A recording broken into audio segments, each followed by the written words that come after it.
The orris. It's the orris that's really doing it for me. Hey friends, welcome to You Do You. My name is Mark and Myths. This is the first fragrance that I have that has a note of chrysanthemum. If I had no idea what the notes are, I would have thought that the opening starts as pale flowers, pale abstract flowers, and chocolate. Apparently, orris smells a bit like chocolate. I suppose it's because of the butter that's used in chocolate bars. It's very calm. It's very, very calm. It's amazing because I do have a fragrance with LME, but I don't know if the LME hasn't appeared yet, but I'm not getting the LME that I get from Eau Sauvage Parfum. But I am getting a slight tinge of something citrus, and LME is known to have a citrus edge. Now I can smell the rose, and something slightly woody, which I think is the vetiver. There are three perfumers behind Myths Man: Karine Vanchon Spenner, Dorothée Pillot, and Danielle Visantin. This is entirely agreeable.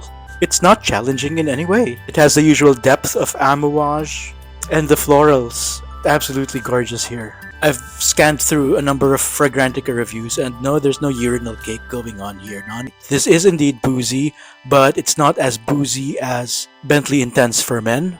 It does smell expensive, but at the same time, it's almost nothing that I would have expected from the House of Amouage. The temperature register of it is warm, and so I think it's going to be for cooler temperatures. It smells safe. It's not challenging. It's been a couple of days and I've been able to wear Amouage Myths Man for a number of days, and I've also done a side-by-side with a fragrance that it kind of reminded me of, which is Nuit d'Issei from Issei Miyake. After 2.5 hours, they do kind of smell similar. Not the same, definitely not the same. What makes them kind of similar is the leather and labdanum, which become at about 2.5 hours become really quite perceivable in both fragrances. The main difference is that Nuit d'Issei, the personality of it feels like a very closed space. Nuit d'Issei almost feels like an armor, kind of like defensive, and Nuit d'Issei is not an affable scent, so it feels closed. It doesn't feel claustrophobic, but the kind of seriousness that Nuit d'Issei has is kind of closed and shut in and almost antisocial in some ways, whereas Myths Man is totally open and affable. I wouldn't say kind of like friendly, but Myths Man feels more like open space. It feels like a conservatory. And really, the similarity is just because of the leather and labdanum, and I think one more. So back to this one. So I've worn Amouage Myths at night, and I've also worn it during the daytime, and I find that I actually prefer to use it in the daytime. Among the fragrances from Amouage that I've tried, Myths Man seems to me the most designery. In the beginning, that was in fact a kind of disappointment because I was expecting something more challenging. Watching the reviews like 4 years ago, I really was expecting something that was going to be terribly exciting and difficult to wear, and Myths Man is nothing like that at all. What's wonderful about it is that it truly is different.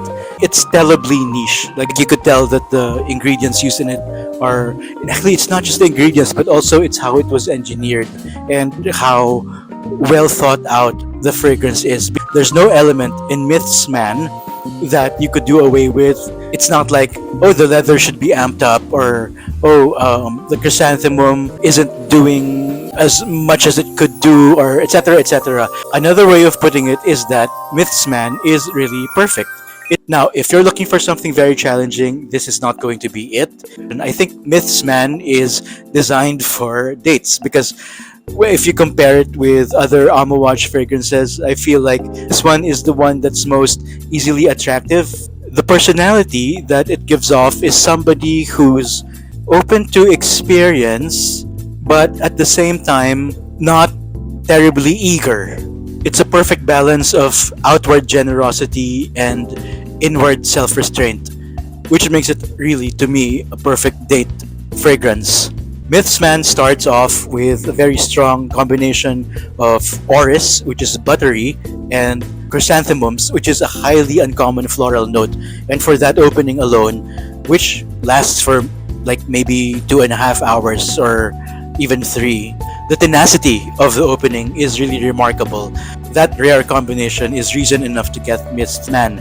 The longer life of the fragrance, of course, is the base, and the base happens to be a really beautiful experience of leather and labdanum. After 4 hours, it hardly projects anymore, but at the same time, it is definitely perceivable, and also, of course, notably, the ash comes out to me on my skin. The ashiness really becomes prominent and noticeable only after about 4 hours. Mostly to me, this fragrance is really an experience of orris, chrysanthemums, leather, and labdanum.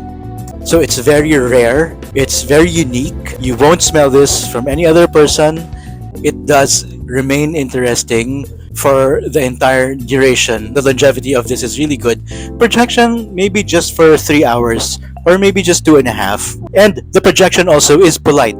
It's not the kind of fragrance that would fill a room. So it's still stylish. It's still sophisticated. And in terms of age, I think anybody 28 years old and above, or maybe even younger, maybe 25.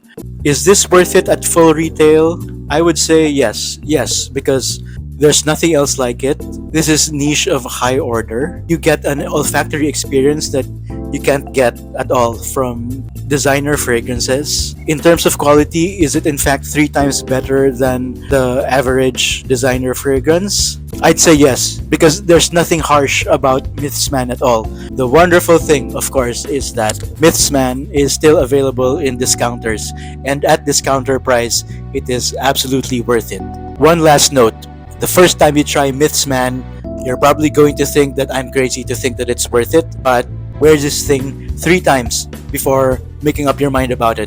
The beauty of it did not become perfectly clear to me until after 3 wearings. After 3 wearings, I've become addicted. The register of Myths Man is really sexual. Sexual, but not vulgar. Not vulgar like Eros. Sexy, but well-mannered. Thank you for watching. See you in the next one.